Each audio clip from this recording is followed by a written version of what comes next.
Thank you for being with us here today. So, can you do like a short introduction of yourself as well as what you do on daily in a work? Yeah. Okay, so hi everyone. I'm Josephine Quack. I'm actually heading the foundry sourcing for NXP. And what this foundry sourcing does is actually we're actually buying silicon wafers from our foundry partners like TSMC, Global Foundries, UMC, and all the bigger names out there. So, which negotiation tactic do you currently engage in, and which is the most used tactic actually? It's always in terms of collaboration. I mean, if we actually engage in the loose win, it always bites us, right? The only thing about the table is that it always turns, right? Okay. So let me cite you one very real example. A couple of years ago, there is actually huge underutilization of the capacity. So for our technology manufacturing, the very first material that is used is substrates. We took advantage of that particular situation of the supplier actually needing us more than we need them. So and there are a lot of them. So it's like a commodity. We squeeze the supplier and to the core, and they're actually losing money. But they have no choice because at that point in time, the market is actually underutilizing all the capacity. Right now, the table has turned. Right, more and more electronics is actually going inside of the phone, and the capacity is really taken up. And now, the suppliers is actually considering the past experience they had with each individual customers on how they actually squeeze them to raise price. So right now is the time that they get back to the entire supply chain. Right? So, well, revenge is like biting the dog that bites you. Distributive bargaining is exactly that. Right. Okay, so because you are a global company, and then you often deal with like smaller companies that supply, do you typically deal with or employ distributive negotiation tactics, and how do you perceive that? Of course, we do take advantage of the smaller companies, but it is more of a first-time engagement whereby we actually sell them the future opportunity to grow with us. So I would not really consider it as distributive bargaining, but also selling them the future. So it is a mixture of how we position the growth to get the short-term gain. If you look at the current situation right now, we are not the only one that are going into these smaller companies as well. Other people are also doing that. There are also growth of new Chinese companies sprouting out, design companies that are going into these smaller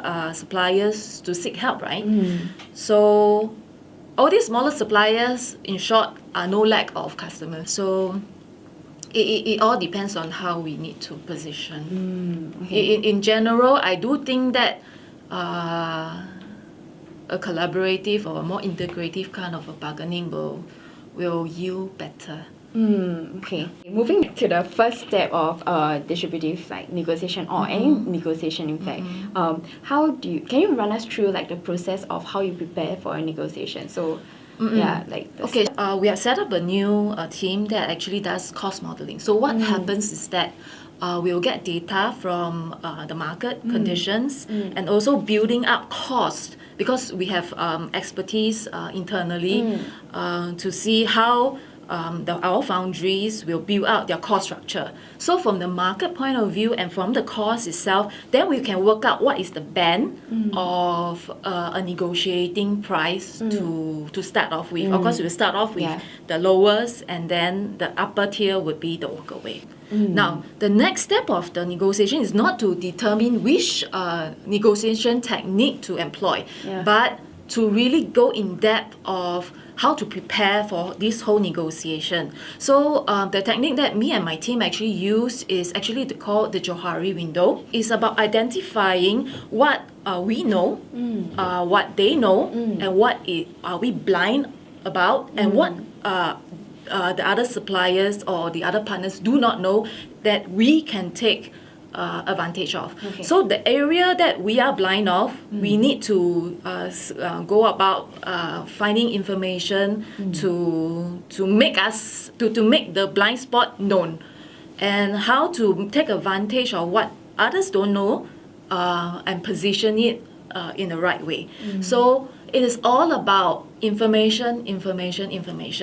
Preparing ourselves is very important. So all this preparation will then bring up to your BATNA, to your WATNA, and so on. I find myself more using of the Johari window kind of a framework in order to really break down all the thought process and be a bit more thinking out of the box in order to prepare for information. During the brainstorming of this Johari window, right, it's not just the sourcing managers actually doing the work, but we will engage with our stakeholders, be it whether it's our business line, our operation team, and etc., to really sit down and then be a devil advocates of each other, right? And to brainstorm what are the possible areas. And there is a very, very successful case recently that we managed to break through a 3-year-old kind of a negotiation that never able to break through. With this, we are able to get movement, and we are actually savings quite a bit. Right. Yeah. Okay. On 2 major nodes from our biggest supplier. Okay, so in terms of preparation, other than applying the framework, let's move on to something more literal. So, is there like a dress code that you adhere to, or let's say a setting, a particular place that you frequent? In a lot of like textbooks and a lot of theory, we would say that negotiation needs to be in the the place that you're comfortable with. Correct, or in the home ground and things like that. Unfortunately, I want to do that, but we don't, because we actually build upon relationships first with our suppliers, not on just this tier, but we have relationship mappings for each of the different levels of negotiation. So it is really not too much about the place, the dress code or whatever. It's really about how you build on that relationship between each of that negotiating tier. If you do not have relationship, no matter how you prepare or you dress or whatever, it won't help. In your opinion, what's the significance of opening price? Does it matter who makes the initial offer? It does, actually. Okay. So if we actually put up if we do not know our homework well, and we open up a price that is actually higher than what the other party can offer. I mean, they can offer probably lower, then we will be screwed, right? We need to be able to know what our opening situation. So normally we will not start off first. We will not start off first. And if we will give some ridiculous price. Ridiculous. Yeah. That is because I mentioned the cost modeling that we did before. Correct. We will give the price target that is at that particular level, the lowest level, or even below. Okay, that you will be able to know it when people will say, okay, forget it, I'm not going to do it. Then you start to see how you can give way and etc. So typically we try not to open up what is the target price. Okay, so based on your experience in negotiating, like, do you typically make concessions? In our situation, we take a look at the entirety first, then we go into the different projects as per negotiation. Yeah, there could be some concession of saying, okay, I will award you this business, but you need to give me this and etc. But the overall negotiation needs to be taken into context. if let's say you see that this negotiation is not ending well, would you make like a concession to make it so that this could If go we through? okay, so Yeah. if we mean to actually award other business or make concession, yes, we will. Maybe concessions of payment terms. Yeah. So, would you view concessions as a like sign of weakness? Not necessary because every concession we actually need to balance off with something else. Okay, okay. So, so just some other side questions to consider. Do you think like personalities actually play a role in negotiating? Yeah, it actually does. So, Yeah. okay, I have 3 commodity managers and myself doing the actual negotiation. So all of them are actually quite different. 2 of them very much data driven. They are more collaborative type of a discussion with suppliers and really engage them with data. Whereas for me, I would tend to be the bad guy. But I tend to use it in a balanced mode because you cannot be too aggressive. You have to look at situation-wise. Right. So in terms of building relationship, because you're a global company dealing with a lot of different parties from all over the world, is there like a differentiating like style? Let's say for example, the Europeans that you are discussing with, they are more like integrative. Are there any distinct different styles from different people? Probably, yes.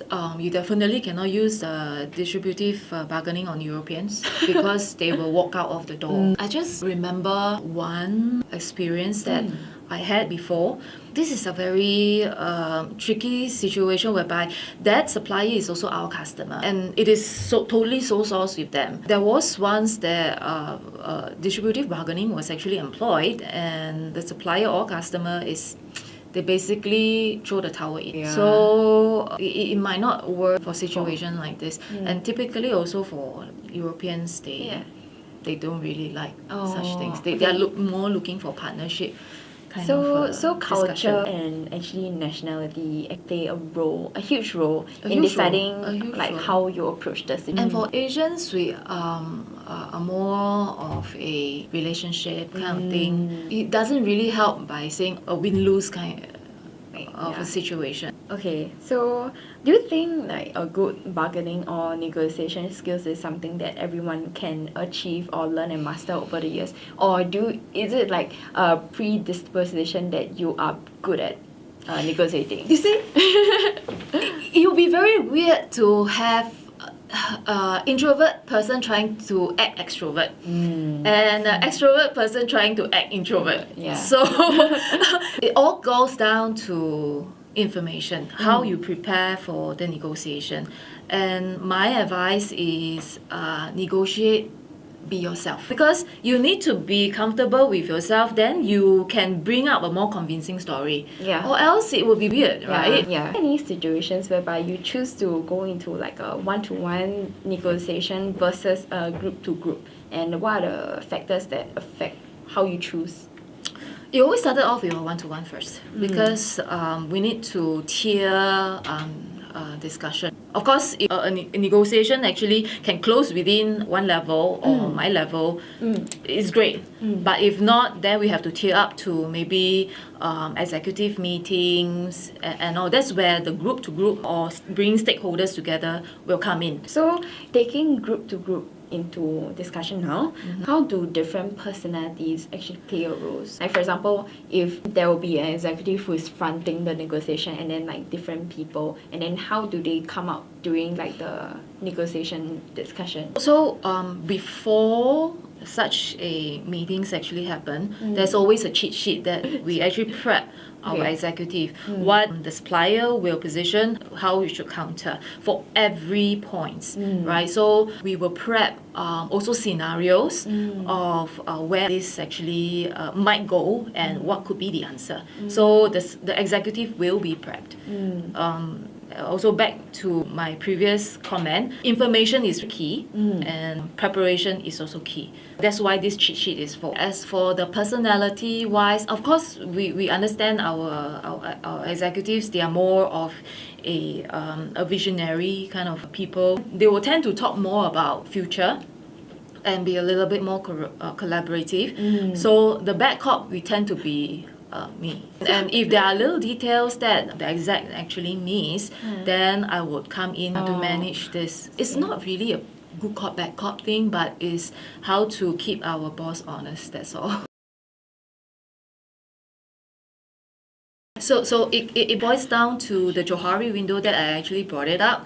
So what you talk about is the lower left-hand quadrant of that Johari window. How do we make things that they do not know to our advantage?